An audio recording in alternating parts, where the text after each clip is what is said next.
Sebelum kita lanjut, jangan lupa like, comment, subscribe, dan nyalakan notifikasinya agar tidak ketinggalan info terbaru lainnya. Semoga bermanfaat. Kisah mualaf cantik. Terharu melihat hanya musola yang selamat dari longsor. Hidayah Allah datang kepada siapa saja dan dengan cara apa saja kepada yang dikehendakinya. Seperti yang dialami oleh Isya Rijal yang memutuskan menjadi mualaf pada tahun 2012 saat usianya menginjak 18 tahun. JJ sapaan akrab Isya lahir sebagai penganut agama Nasrani. Ayahnya merupakan seorang pendeta muda. Setelah ayahnya meninggal, dia menjalani hidup sebagai umat Kristiani yang taat beribadah didampingi sang ibu beserta kakak dan adiknya. Sebelum menjadi mualaf, JJ merupakan aktivis gereja dan menjadi guru sekolah minggu, serta aktif di unit kegiatan mahasiswa Kristen Oikimene Universitas Pakuan.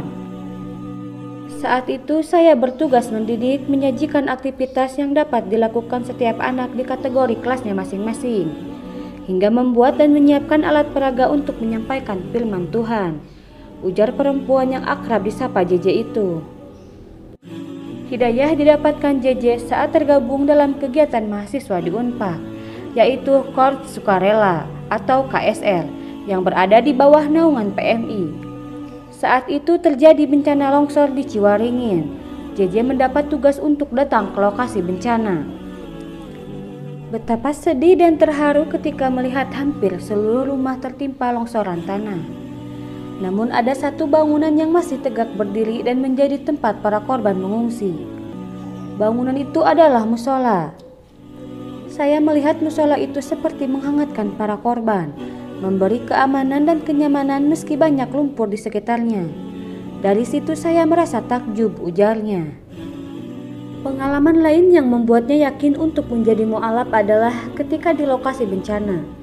Seorang bapak berbaju koko putih mengajaknya untuk menjalankan sholat dan berkata, apapun kondisinya jangan pernah meninggalkan sholat. Saat bapak tersebut mengumandangkan azan, suaranya pun begitu indah didengar, melebihi nyanyian jazz yang disukainya.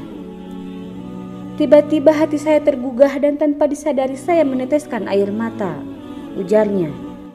Setelah semua hal yang dialaminya, terbukalah hati dan pikirannya untuk masuk agama Islam. Semua pertanyaan itu timbul dan terjawab sekarang setelah saya mempelajari Islam dan memutuskan menjadi Muslim. Dari situ saya semakin yakin untuk meninggalkan agama saya. Banyak keindahan di dalam agama Islam yang membuat saya kagum dan takjub akan semua itu, jelasnya. Pembacaan 2 kalimat syahadat, JJ dibantu dan dibimbing oleh kakak angkat yang merupakan teman kuliah satu kampus. Dia mengenalkan JJ dengan salah satu pemuka agama di sekitar rumahnya lalu diislamkan di sana.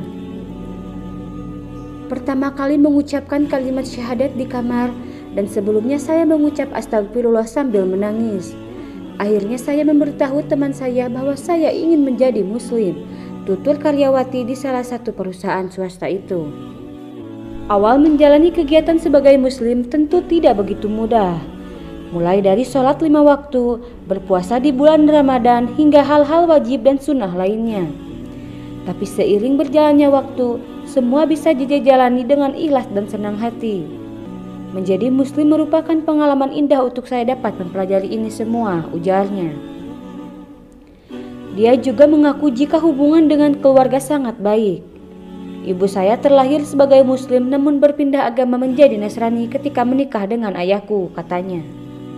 Sang kakek adalah seorang Muslim yang memiliki pesantren dan juga masjid yang tidak begitu besar di Surabaya.